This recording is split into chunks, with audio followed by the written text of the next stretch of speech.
너무 많이 먹었어요.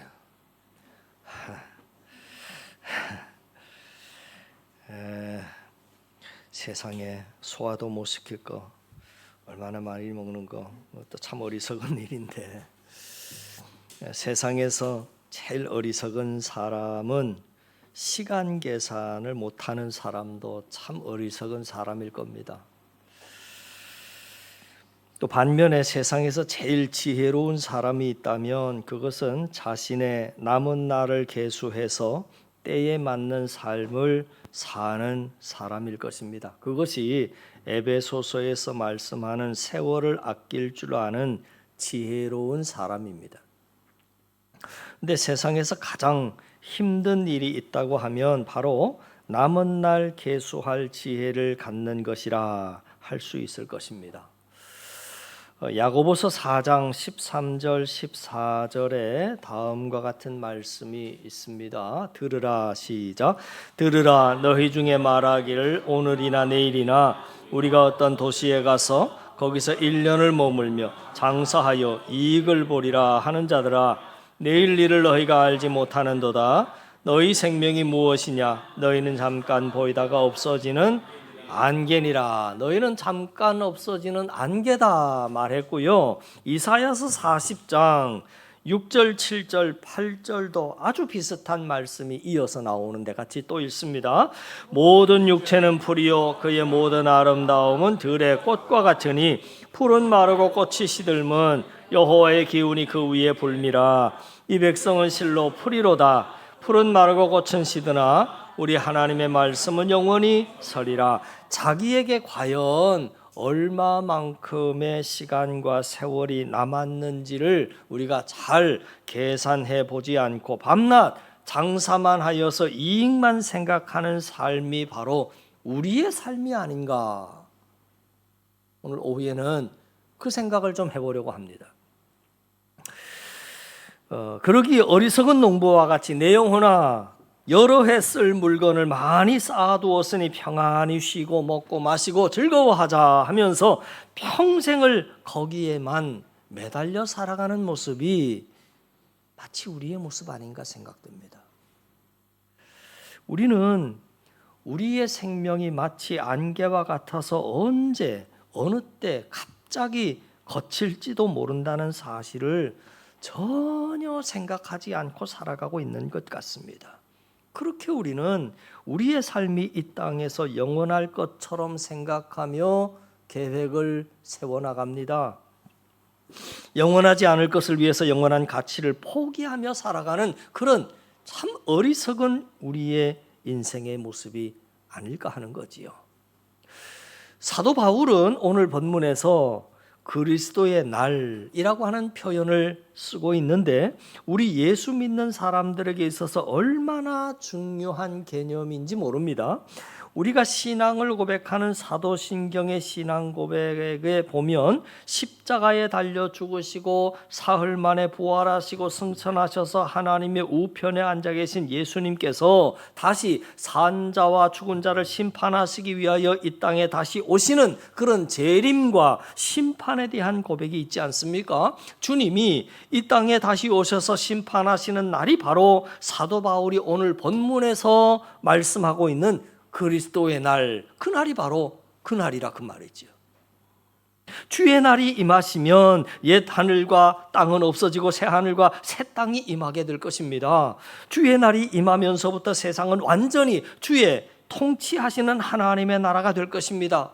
우리는 그 하나님의 나라를 믿지 않습니까? 그렇기 때문에 지혜로운 자의 삶은 그 모든 삶의 포커스가 어디에 맞춰져 있어야 하느냐면 주의 날에 맞춰져 있어야 합니다. 근데 그게 우리만 그런가? 아니요. 사도 바울의 삶도 그랬다는 겁니다. 사도 바울은 그 그리스도의 날을 이렇게 표현합니다. 그리스도의 날에 그 다음 뭐라고 했느냐면 내가 자랑할 것이 있게 하려 함이라 그렇게 표현했습니다. 그 그리스도의 날에 주의 날에 자랑할 것이 있게 하기 위하여 사도 바울은 자신만을 위하여 살지 않았습니다. 뭘 먹을까, 마실까, 입을까 집착하여 살지 않았다 그 말이죠. 하나님의 나라와 의를 구하고 주의 날에 가장 자랑스러울 일, 즉 복음 전하는 일에 생명을 거는 삶을 살았던 것입니다. 여러분, 지혜로운 성도는 신랑 맞이할 준비를 평소에 하는 사람입니다. 어리석은 사람은 신랑 맞을 준비를 전혀 하지 않는 사람입니다. 예수를 믿는 대부분의 사람이 지혜로운 다섯 처녀같이 살지를 못하고 어리석은 다섯 처녀같이 살고 있습니다. 밤낮 뭘 먹을까, 뭘 마실까, 뭘 입을까만 생각하며 살아가지 않습니까? 주의 날이 도적같이 임할 것을 알지 못하고 살아가고 있다면 여러분, 그건 어떻습니까? 우리를 어리석게 만드는 것이 우리 안에 있습니다. 그 어리석게 만드는 걸 한마디로 표현하라고 그러면 그건 욕심입니다. 우리에게 꼭 필요한 것들이 있습니다. 그건 영적인 것만이 아닙니다. 세상적인 것, 육적인 것도 우리에게 꼭 필요한 것들이 있지요. 그걸 우습게 여기면 안 될 겁니다. 건강 필요한 거지요. 물질도 필요한 것입니다. 그걸 우습게 여기지 않습니다. 그러나 우리들의 문제는 그러한 것들을 필요 때문에 얻으려고 하지 않고 욕심 때문에 얻으려고 한다 하는 거죠. 우리가 가지고 있는 대부분은 꼭 필요한 것들이 아닙니다. 여러분 조금만 깊이 생각해 보세요. 쓸데없는 욕심 때문에 필요도 없는 것들을 모아두고 쌓아두느라고 우리는 우리의 귀중한 생명을 낭비하고 있습니다. 정작 중요한 주의 날에 하나님 앞에 내어놓아야 할 중요한 일은 손도 대지 못하고 있지 않습니까? 그러다가 어느새 안개가 거치듯이 인생이 거치게 되면 풀이 마르고 꽃이 시드는 계절에 그 모든 것이 정말 안개처럼 사라지게 될 것입니다. 하나님은 우리가 그렇게 사는 것이 너무 안타까우셔서 이사야서 55장 2절과 3절에 다음과 같이 말씀하십니다. 또 같이 읽어보십시다. 시작. 너희가 어찌하여 양식이 아닌 것을 위하여 은을 달아주며 배부르지 못할 것을 위하여 수고하느냐. 내게 듣고 들을지어다. 그리하면 너희가 좋은 것을 먹을 것이며 너희 자신들이 기름진 것으로 즐거움을 얻으리라. 너희는 귀를 기울이고 내게로 나와 들으라. 그리하면 너희의 영혼이 살리라. 내가 너희를 위하여 영원한 언약을 맺으리니 곧 다윗에게 허락한 확실한 은혜니라. 6절 7절도 계속 있습니다. 너희는 여호와를 만날 만한 때에 찾으라. 가까이 계실 때에 그를 부르라. 악인은 그의 길을, 불의한 자는 그의 생각을 버리고 여호와께로 돌아오라. 그리하면 그가 긍휼히 여기시리라. 우리 하나님께로 돌아오라. 그가 너그럽게 용서하시리라. 그렇게 말씀하고 계시는 겁니다. 그러니까 때를 알고 먼저 할 것과 나중 할 것의 순서를 알고 매사에 절제의 은사가 있어서 규모에 맞는 그런 삶을 살 수 있다면 얼마나 좋겠습니까? 때에 맞는 삶을 살고 먼저 할 것은 먼저 하고 나중 할 것은 나중 하며 그리고 모든 것에 지나치지도 않고 모자라지도 않게 적절하게 균형 감각을 가지고 그것이 물질이든 시간이든 재능이든 모든 것에 잘 배분하며 살아갈 수 있다면 우리의 삶은 얼마나 풍성해지고 아름다워지겠습니까? 그런 삶이 여러분 욕심나지 않습니까? 규모 있고 지혜로운 삶을 살고 싶지 않으십니까? 누구나 그런 삶을 살고 싶을 거라고 생각이 됩니다. 할 수 있는 대로 좋은 인생의 설계도를 가지고 계획적이고 실수 없는 삶을 살다가 하나님 앞에 그렇게 가고 싶으실 것입니다. 저는 사도 바울처럼 주의 날에 자랑할 것이 있으면 좋겠다. 그거를 위해서 나는 오늘 달려갈 길 다 달려간다. 그렇게 고백하는데 저 역시 마찬가지죠. 바보같이 어리석은 다섯 처녀처럼 신랑 맞이할 준비를 하나도 하지 못하고 하나님 나라에서 쫓겨나는 그런 삶을 살고 싶지 않습니다. 시간과 물질과 생명을 최대한 효율적으로 쓰다가 하나님 앞에 가고 싶습니다. 주를 따르는 그리스도인인 우리는 그래야 하지 않겠습니까? 쓸데도 없는 한도 끝도 없는 욕심 때문에 어리석어져 가지고 때도 모르고 순서도 모르고 모든 시간을 낭비해버리고 쓸 때 쓰지 못하고 엉뚱한 데 쌓아두고 다 쓰지도 못할 모든 욕심에 지금 써야 할 시간, 물질, 생명을 다 거기다가 갖다 바치고 바보처럼 사는 것 너무나도 안타까운 일입니다. 저는 저의 남은 세월을 무엇을 먹고 무엇을 더 소유하고 무엇을 더 욕심으로 채우기 위하여 쓰고 살고 싶지 않습니다. 오늘 본문에 바울처럼 저의 남은 소중한 세월을 주의 날을 준비하는 데 쓰고 싶습니다. 인생을 살다 보니까 저보다 연배가 높으신 분들 많으시지만 저는 딱 세 번의 인생의 터닝 포인트가 있는 것 같아요.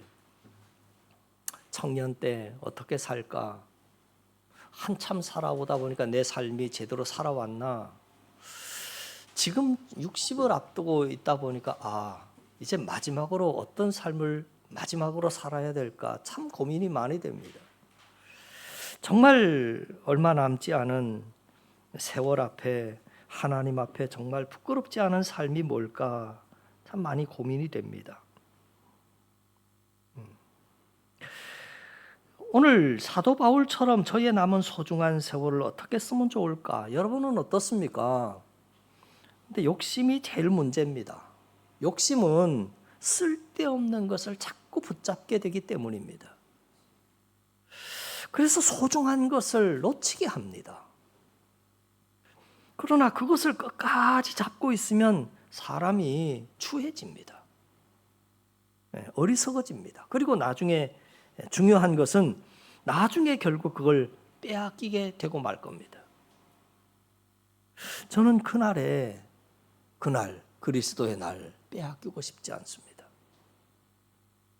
빼앗길 것에 대한 욕심 버리고 그 빈자리에 잘했다 칭찬받을 일과 믿음을 만들면 좋겠습니다. 사람들은 붙잡고 있어야 내 것이 된다고 생각하고 있는 것 같습니다. 그러나 그렇지 않습니다. 성경은 정말 내 것이 되게 하려면 빼앗기 전에 내려놓으라 성경은 말합니다. 내려놓는 것 내 것입니다. 내려놓는 것만큼 내 겁니다. 여러분, 내려놓음에도 절제가 필요하고 지혜가 필요한 겁니다. 하나님이 우리에게 주신 물질, 재산, 욕심으로 붙잡고 있다가 날려버려서는 안 되지 않겠습니까? 또 빼앗겨서는 안 되지 않겠습니까? 우리 모두 그것을 지혜롭게 잘 내려놓고 주를 위해서 쓰는 것으로 내 것을 만들 수 있는 지혜가 필요합니다. 많은 사람이 욕심으로 붙잡고 있다가 놓치고 맙니다. 물질도, 재능도, 시간도, 자리도 다 놓칩니다. 그러나 우리는 그렇게 살아서는 안 되지 않겠습니까? 저는 제 믿음과 시간을 주를 위하여 써보지도 못하고 그냥 허송세월하며 그렇게 날리고 싶지 않습니다. 빼앗기고 싶지 않습니다. 그러니까 써봐야 돼요. 써보고 싶습니다. 쓸데없는 곳이 아니라 정말 귀하고 쓸데있는 곳에 써보다가 하나님 나라에 가보고 싶습니다. 요즘 고민이 그렇게 깊어지다 보니까 어느 분이 저보고 그래요. 지난번 한국에 휴가를 다녀오니까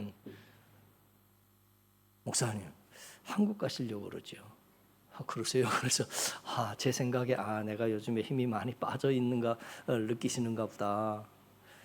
많은 고민을 하다 보니까 마지막 어떻게 살아야 하는 고민을 하다 보니까 그렇게 보이시는가 보다 하는 생각을 하셨던 것 같아요. 저는 우리 교인들 골프 하셔야죠. 그래야 사회생활도 잘 하십니다. 골프를 잘 알지 못하지만 골프를 함에 있어서 중요한 것 두 가지가 있다 하는 정도는 압니다. 그건 방향 하나, 힘 하나입니다. 두 가지죠. 방향과 힘입니다.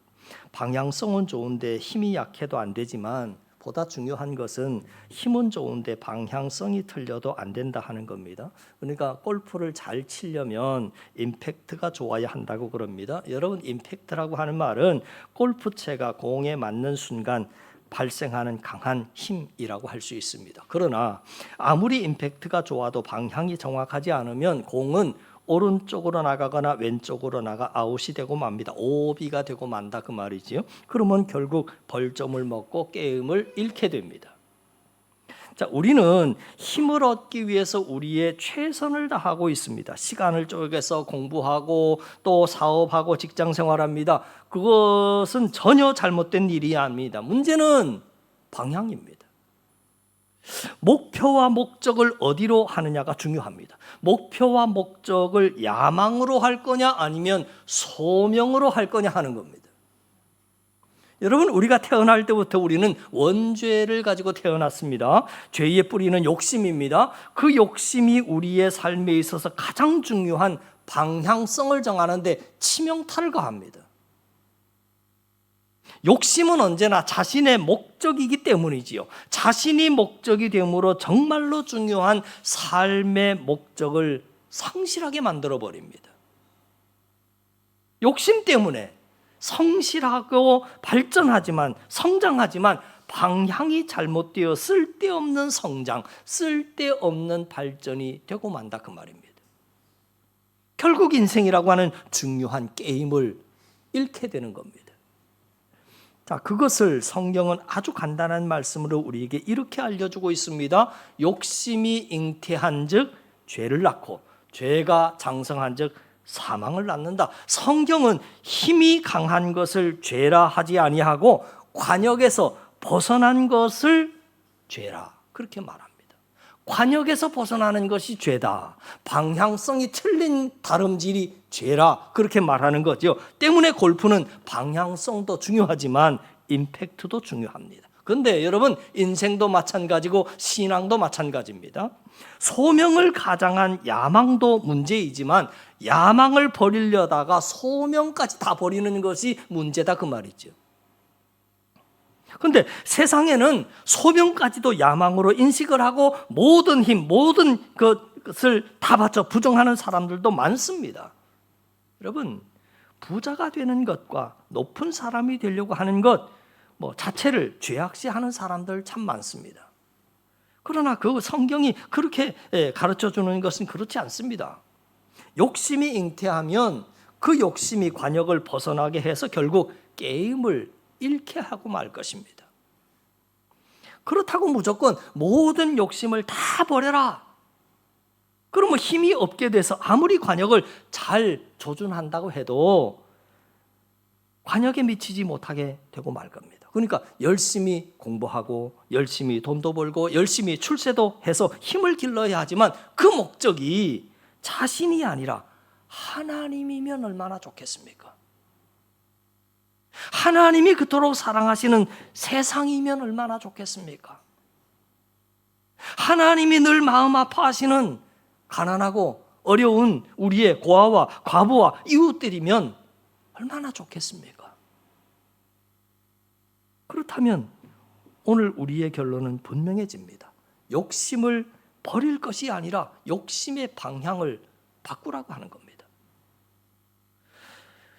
욕심의 방향을 자신에게서 하나님께로 바꾸고 세상 욕심이 아니라 하나님을 향한 의로운 욕심의 소유자들이 되라. 오늘 성경은 우리에게 말해주고 있는 겁니다. 왜냐하면 욕심이라고 해서 다 나쁜 것이 아니기 때문입니다. 욕심을 버리면 사람은 무기력해집니다. 목표가 없어지기 때문이지요. 욕심이 삶의 에너지이기 때문입니다. 때문에 방향을 바꿔야 하는 겁니다. 야망을 소명으로 바꿔야 하는 겁니다.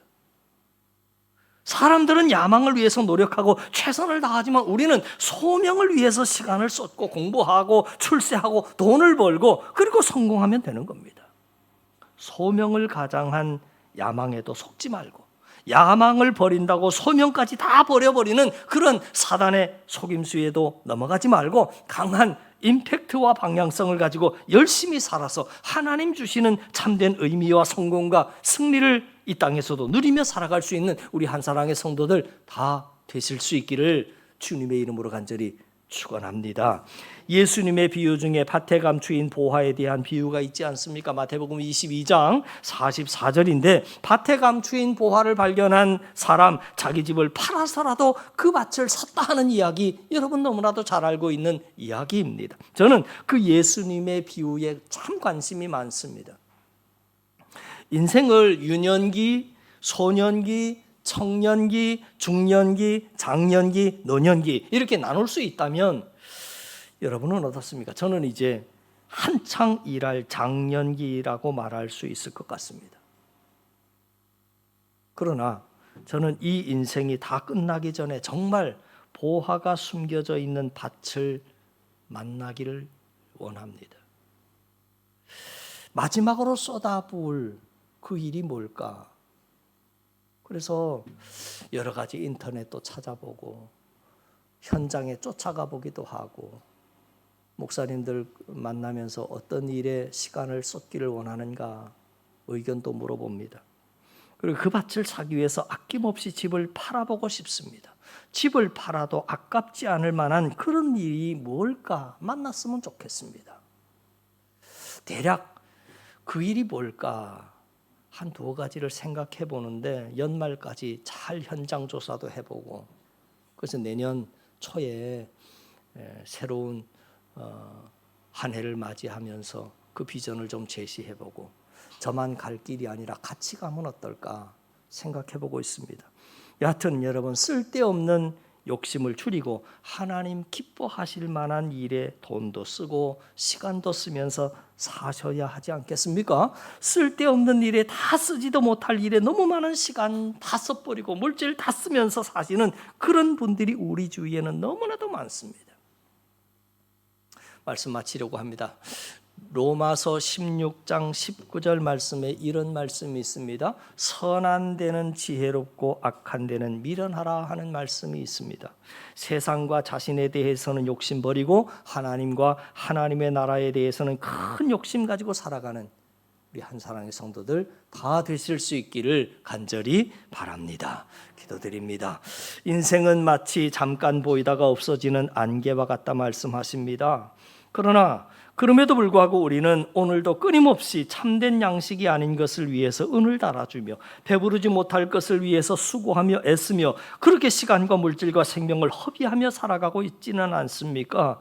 이렇게 살아가는 우리에게 하나님은 오늘 방향이 잘못됐다 말씀합니다.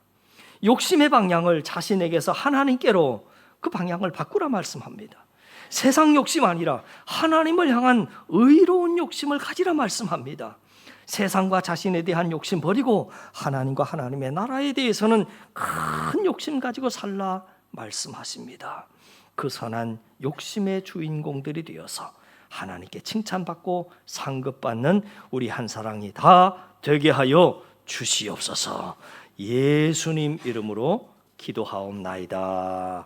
아멘. 이 믿음 더욱 굳세라 찬양 부르고 오늘 예배 마칩니다.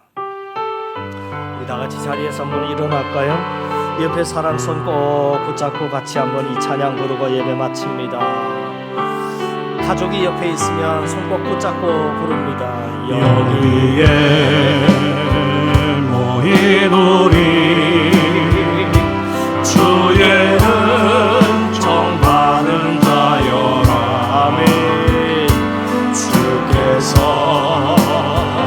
이 자리에 함께 계심을 아노라. 언제나 주님만을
주옵소서. 하시니 우릴 통해 펼치신 이 믿음도 굳세라 이 믿음도 굳세라. 주가 지켜주신다. 어두운 밤에도 주의 밝은 빛 인도하여 주신다. 주의 뜻 이루어지는 날까지 주의 뜻 이루어지는 날까지 믿음도 굳세라.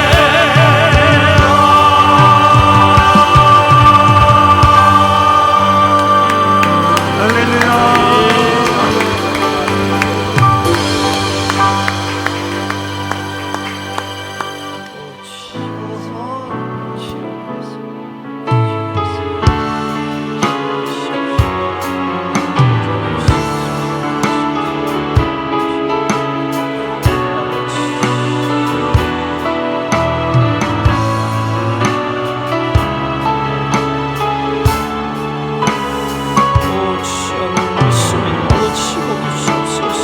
회복을 하시옵소서.